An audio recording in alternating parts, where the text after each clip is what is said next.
Mother-in-law told husband to leave me at home 33 weeks pregnant and just call an ambulance if I go into labor. Looking for advice, cross-posted from my bumper group. It is my belief my mother-in-law is superficially nice and sees me as nothing more than an incubator. My mother-in-law who's continually pressured us to drive 3.5 hours round trip to see my husband's grandma who is 93. For some background, we flew to see them last summer BC. We lived 10 hours away. That was our family vacation and cost around $3,000 for a very lame destination. We were also there end of May and husband made plans for both his grandmas to see toddler. 93-year-old grandma hadn't been showering, she needs a home health aide but refuses, so didn't show up. We moved mid-July and are now 6 to 6.5 hours closer. Our house is still in boxes and I'm 31 weeks pregnant with our second. I work full-time with part-time childcare and do majority of the housework and household management. My husband works 12 to 14-hour days. Yesterday we drove 2.5 hours round trip to see husband's sister BC. She was in from out of town. Mother-in-law had pressured us to come this weekend but sister has her large untrained dogs who have previously peed in our bed, climb all over you, jump, and are untrained. Husband didn't want to deal with that on top of paying $350, that we don't have, to board our dogs. While visiting the in-laws, mother-in-law makes a comment on how 93-year-old grandma keeps asking when husband and toddler are going to visit. Husband says that's a long drive with a pregnant wife. Mill says to just leave me at home. Later proceeds to tell husband if I go into labor I can just call an ambulance. Comment rubbed husband wrong, as it should, but now we're debating if we try to see said grandma or not. The next time we could go see her I'd be 33 weeks pregnant. She's refused to see people before due to not feeling up to it, so we could do the whole drive and it's for nothing. I've told DH I will not be traveling with an infant and am not open to going there until beginning of next summer. I also feel like if we go it's capitulating to his mom who's made it crystal clear she doesn't care about me or the work I do. Husband is upset and wants to talk to his mom but I don't know if there's a point. I'd already come to the conclusion she doesn't care about me, she's made other idiotic rude comments, but I think this one finally got my husband to see it so he's struggling there. Don't know if we should give his grandma one more opportunity, he should talk to his mom, or we just ignore it. She's nice to my face and is a decent grandma but so obviously overlooks everything I do it's comical, like working a full-time STEM job, all household tasks etc. Comment. It doesn't sound as if either of you have talked to his grandmother. What does she really say and think? Because I doubt it's anything like what your mill is saying. Stop listening to third-party reports. Stop holding conversations about them. Your mill is an interfering drama queen who is trying to control your husband and separate him from you, to get him into the habit of putting her and her demands before putting you, his wife, and your needs secondary to her entitled. Sard your Jane Mill. Disrespect the parent, never see the children. As others are saying here, there are lots of electronic means to visit her virtually, if that is what she wants. Your health and safety are more important than anything else want. Take care of yourself, get to know new low, then decide if the JNS have behaved well enough to deserve a visit. Keep working on DH's spine. This, my friend, is where you put in rigid boundaries. Your mill just showed her true colors. Tell your husband that when the new baby is walking he can take both children to see his side of the family but you are done. Anyone who can say just call an ambulance is someone who doesn't deserve your attention. But you need your husband to see and understand how poorly she's treating you and that he has to choose to support you. I was recovering from major surgery and wasn't allowed in a vehicle unless it was to a doctor's visit. My kids were preschoolers. Mill told DH that she was expecting us for Thanksgiving. He told her we couldn't make the 8-hour trek to see her because of my surgery. Her response, Thanksgiving is about family. You and the kids need to come to me. Leave her behind. This was actually the straw that broke my husband's back. For 4-ish years he'd been putting up with how she treated me, but this time it really hit him in the face. He finally grew a sum and protected me from his mother. I can relate, but most importantly the advice, you are in a good position since your husband is seeing the light. Use it to your advantage and say y'all can visit next summer like you suggested. Meanwhile y'all can FaceTime or chat on the phone.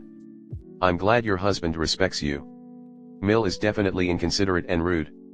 We live with my in-laws temporarily, and Mill also acts nice to my face when other people are around, but when it's just the two of us she doesn't bother talking to me. Due to this mixed with the lack of respect I get for how I live differently, healthfully and sanitary, and how she gets too excited about the idea of us having kids, I also believe my mill thinks I'm an incubator. She actually has referred to my BIL kids as her kids, her babies, even if it's a cultural thing. She is Mexican, it doesn't sit well because they will be my children and Mill doesn't even care about my wishes. She told me once before I moved in that there are a lot of things I care about that don't matter. Can you believe that? I told her what I care about does matter, and if I am upset about anything, those are my feelings which don't alter the relationships I'm in. I can't wait to move away. You tried to see 93-year-old grandma last year, but she refused because she hadn't showered. That's not your problem. She must not care that bad about seeing you if you were literally there and she said no. Mill can bring grandma to you. It's safer for a 93-year-old to travel than a heavily pregnant woman. And a lot of people will say that 33 weeks isn't that close to delivery and it's fine. But that's false. You need to be near your doctor and your hospital. Let me tell you about my own experience. My cousin got married in Vegas about 10 years ago. I live in South Carolina. I RSVP'd no to the wedding, because I would be 32 weeks pregnant at the time. My family was pissed at me. I didn't care and my decision was final. On the day I would have flown to Vegas, I went into premature labor. If I had gone to Vegas, I could have had the baby on the plane and she would have died. I would have had her in Vegas and we would have had to stay there for the month she was in the NICU. I would have had to stay alone, because my husband would have had to go home to SC to take care of our oldest daughter. Next story 2. What do you do if you have a Jane Mill and your kids love her? BC, you foolishly built a relationship with her. My Jane Mill was decent until I married her son and had our baby, and then it's like she switched overnight and has never gone back. Very jealous and weird competitive energy. I was always forgiving. I pushed my husband to be more loving with his mom. Spend more time with her. To show I'm no threat and have no intentions of pulling a child away from their mom. Even if they're an adult. I'm not someone who lives in scarcity mode. My Mill now is still a Jane Mill but looks like more of a mild one. And it's maddening. I feel like I'm trying to nail Jello on a wall, pointing out the shit she does. Shows up late to my birthday dinner at my home with them, makes everyone wait until she eats a second plate of seafood for me to light my birthday cake, tells my son when she sees his fingernails long and unclipped, come here. I'll do that. Nobody takes care of you. Poor my Joe. Or just does shit like if I'm vacuuming my home while she's there. Points her finger down at the ground at a small piece of debris and waves her hands kind of like you would if you were an aunt and had a maid and were bossing them around. She has said small things like, I think you are jealous of the special relationship me and your son have. My son, which not for nothing is actually really close to me, but I didn't kill myself to make that happen. I think it's BC, we both have ODHD. She has just said / done these small / tiny things here and there for years. Where it's not big enough for me to be like, I'm divorcing you to my husband or I'm cutting her off. I'm put in the position of being the bad guy because it's not really a visible thing. The issue is, we lived with her until my oldest was 4. Then we moved away. But only 15 minutes away, as that's near my husband's job. We are in NYC. My kids are now 9, 7, and 4, so the youngest wasn't raised with her. Jane Mill will go through seemingly decent periods and then does those things that make me feel like I'm nailing Jello to a wall. But one thing she does is shows up uninvited without asking permission after my husband spoke to her 8 fucking times and said to stop this year. There's always an excuse and sorry on her part. To him, BC, I'm not present and haven't told her myself. And it's just the little things. I'm an exhausted mom with a special needs child. She blows up our WhatsApp group message and asks if we are home. Or says call her. I do not like phishing questions / requests without knowing what's on the other end. I do not reply, so she calls to. I'm firm on my boundaries, but apparently she knows she can ultimately get around on husband, and this causes us a lot of issues. He went so long after the pandemic sticking up for me, and now we are back to what I feel is just him appeasing mom.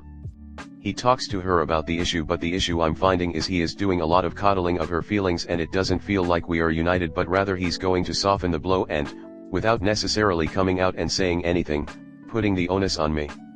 We have fought non-stop about him talking to her about coming over, and I'm the bitch because each time she does it's with food. She's sorry. She was just going to take the kids off our hands, or she forgot. 8 times in his fucking year alone. If she asks you if you're home in WhatsApp and you don't reply to her immediately, she either blows you up or she comes by because fuck you and everyone. She is the matriarch. This rattles my nervous system and stress levels like no others. I'm tapped out by the number of requests and calls I get from everyone for things I can't avoid, that have to do with my kids' therapies etc., and it truly pisses me off when someone adds more anxiety to your plate. Like you have to hop if she snaps her fingers for an immediate reply.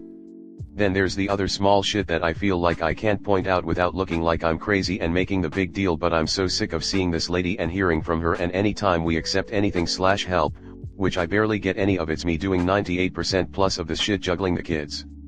I have it thrown in my face when I uphold a boundary later and I'm told in JNMIL's culture and I'm the bitch. For what it's worth, my own mom is a JNM. My entire family is dysfunctional and narcissistic.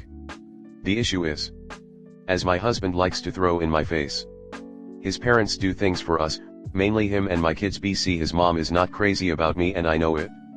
The little faces, etc. Things I once again can barely point out without looking crazy. And because my family is shit, I must accept when his mom comes over uninvited etc. etc.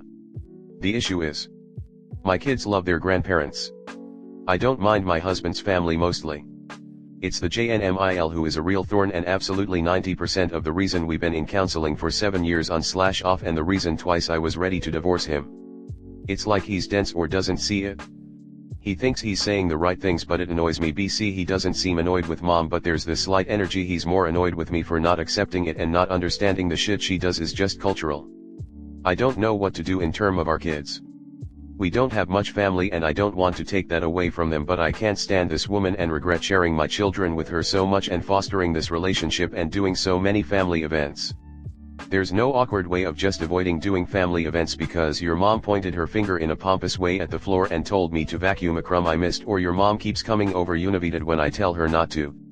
I feel still makes me look like the asshole and like I'm retaliating, and I also don't want to be the prick that takes away more loving family from my own kids, but it just sucks when that loving family has a JNMIL who adores them but not you.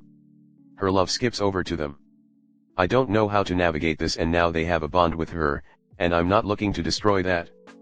But I am exhausted and miserable having to deal with her, and they live 15 minutes away, so if we decide to just start having holidays and birthdays without them, it really looks like something personal and is a big deal. And Jane Mill is only underhanded to me and amazing to her son, my DH, and the kids and everyone else, but I feel burnt out and like I have high blood pressure being around her. Comment. Mill can't come in unannounced if the door is locked.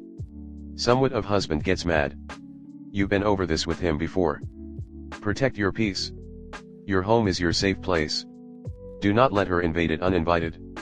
I wonder if it would help for something like the holidays or even just a regular day at home to disrupt the paradigm. Right now, she has you on your back foot all the time trying to anticipate and defend against her behavior, but if you set the expectation in advance of what is going to happen, that leaves her off balance. For example, the holidays. What if your new tradition is after Thanksgiving dinner you have a new tradition of going to the movies or the park?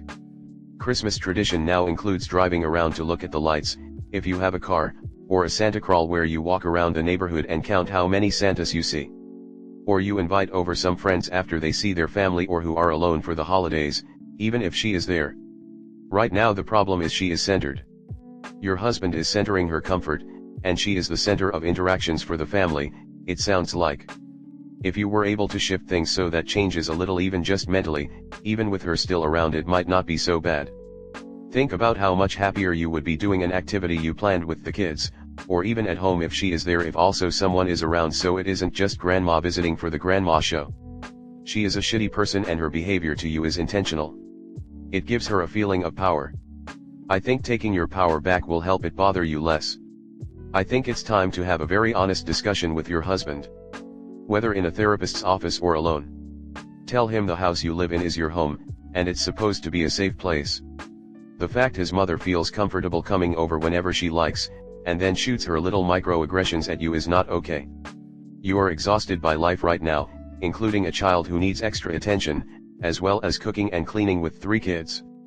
You have every right to be able to relax in your home. And the fact that you can't count on him to protect your peace and set boundaries with actual consequences with his mother's behavior is disrespectful to the woman he married and the mother of his 3 children. And that honestly, you sometimes wonder if you will have to divorce to protect your mental health. And tell him if you don't see a marked improvement in his handling his mother and her blatant disrespect, you will start handling her and you won't be coddling her feelings. Up, you know her coming over after being told no is about exerting control over your household and openly disrespecting you. I hate people who do these stupid little passive-aggressive things. Get a Ring camera. When she shows up, answer through the speaker that it's not a good time and she really should have called first. And don't say anything else. And explain to your kids about boundaries in an age-appropriate way. Because so far all they've seen is being an asshole gets you what you want, and being a bully and a mean girl has zero repercussions. You have been in counseling for 7 years over your husband's enmeshment problem and have considered divorce twice. There is pretty much no chance that this person will not eventually be crazy, controlling, manipulative, critical, and condescending to and around your children. Kids notice everything. They model their behavior after the people around them. Regardless of their bond, you should consider what is truly best, long-term, rather than wanting to avoid disappointing them. Right now, all three are young enough that it's actually possible for you to start to disengage your family from someone who hates you. Your husband is about 5 years overdue for an epiphany. Has he specifically seen a therapist for enmeshment issues? Also, if you've considered divorce twice, I think it's also worth asking yourself how letting them keep building a stronger relationship with her might allow her to have a lot more influence on them in the case that you have to share custody.